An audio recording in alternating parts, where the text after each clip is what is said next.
Hi, this is Theo from pocketblocks.com. Today I want to talk about the Noodlers Black Ink, the one that they call Bulletproof Black. So this review is going to focus specifically on using this ink for drawing and sketching. Let's see how well it does.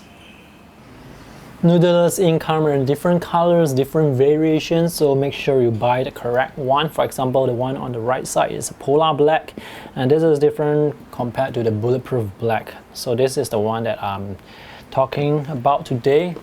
Make sure you get the correct one. This is the packaging. This is a 90 ml bottle. I think it costs about US $12 to $15, so this is very affordable for the capacity, and I really like the glass bottle. It says here at the bottom that this is the only eternal black ink, bulletproof on cellulose paper, yet washes off plastic with water. What this means is when you use this ink on paper with cellulose content, such as paper that is made with wood pulp or cotton paper, such as watercolor paper, after the ink is dry, this is going to form a bond with the paper and it will be impossible to wash off the ink. So this ink is actually waterproof when dry. The next line is water-based ink. I went to their website to check out what this means. They actually say that this ink is made out of, it's 97% water-based, so 3% would be the ingredients that go into making the ink black. It's made in USA, and the last part here is pH neutral, so this is good to use with acid-free paper when you are drawing. Let me show you how I refill my fountain pen. This is actually a new bottle. Let me use my old bottle. One thing nice about this bottle is the opening is quite big, so that's good if you are using it to refill. Let me put my Pelikan M200 pen inside to suck the ink up into the ink reservoir. This bottle has a 90 ml capacity, so it lasts quite long, and because of that it's quite good value ink, very affordable. So after I refilled my ink, I just clean off the pen nib, and let's use this to draw something. I'm just going to draw a few strokes. To save time, I'm not going to do like very complicated drawings, just basically some lines. The ink is quite dark, and if you go fast, the ink doesn't become that dark. It's like maybe 90% black when you draw fast. So if you draw slowly, you're going to get much darker lines. One disadvantage about this ink is it takes a long time to dry. Let's wait for this to dry first. Meanwhile, I want to show you my sketchbook. This is the Strathmore 400 series watercolor sketchbook. I use Noodlers Black Ink for this pen and ink drawing. I left it to dry for a few hours before I closed the sketchbook and left it overnight. The next morning when I opened the sketchbook, I found that the ink from this page here, the right side, smudged onto the left side, and also left side to the right side.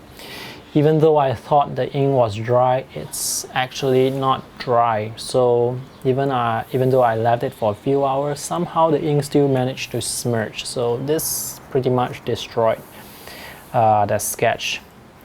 And you can see here there are some smudges also, but this is probably from my finger as I was drawing. But the main thing to note is, even though I left it to dry for a few hours, it's still not exactly dry. So this is quite problematic. However, I only see this problem arising with this Strathmore paper with Noodlers ink. Not that this is a bad sketchbook, just that the combination of Noodlers ink with this sketchbook gives me this problem. I don't usually have this ink smudging problems with other paper. On the left side are strokes from the Pelikan M200. On the right side are strokes from this Sailor pen. This is the zoom nib. I'm not sure if you can see the difference, but the stroke here is very dark. And these are the quick strokes. These are a bit lighter. These are strokes from the zoom nib. Here you can see that this portion here is lighter, and at the end of the strokes they are much darker because there is more ink there. And let me try and draw some slow strokes here. Not sure if you can see it. So this appears to be quite dark currently, but after it's dry, this is going to appear a bit lighter. I think it's starting to dry already. You can see that at the end here, at the end here is still much darker, but this area that has dried, this area is lighter. So actually the type of pen you use the ink with matters as well. If you are using it with some fountain pens, the ink is going to appear darker. If you are using it with other fountain pens, it may appear a bit lighter. Let's test to see if the ink is waterproof when dry. I have here a bottle of clean water and a watercolor brush. Just going to dip the brush into the water and swipe it over the strokes.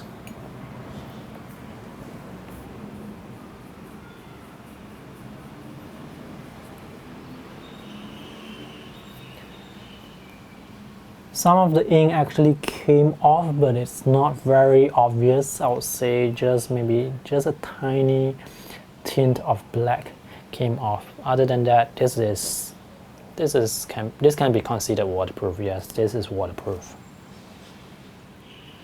Here's an example of a sketch that I drew with Noodlers Black Ink and watercolor. Earlier on in the video, I mentioned that this ink doesn't dry properly on this Strathmore sketchbook. I waited for the ink to dry properly under the sun for this sketch, and then I applied watercolor over it.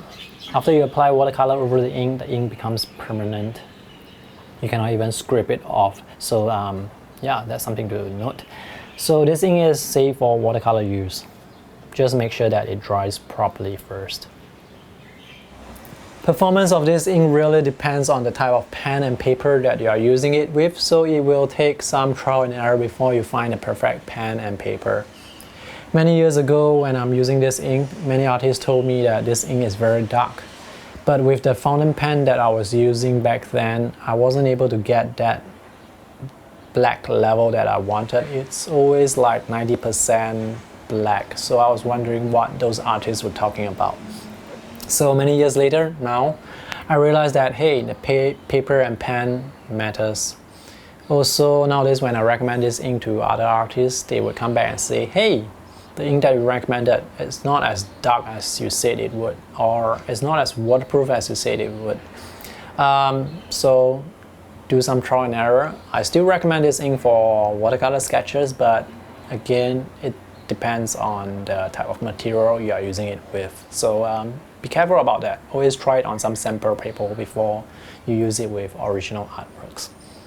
That's all for today's video. If you have any questions, feel free to ask me in the comment section below. I would love to hear your experiences with Noodlers ink, because every person have a different experience with Noodlers ink. So I would love to hear that. And if you have not subscribed to my YouTube channel, do so for more art product reviews, sketchbook features, and sketching tips and techniques.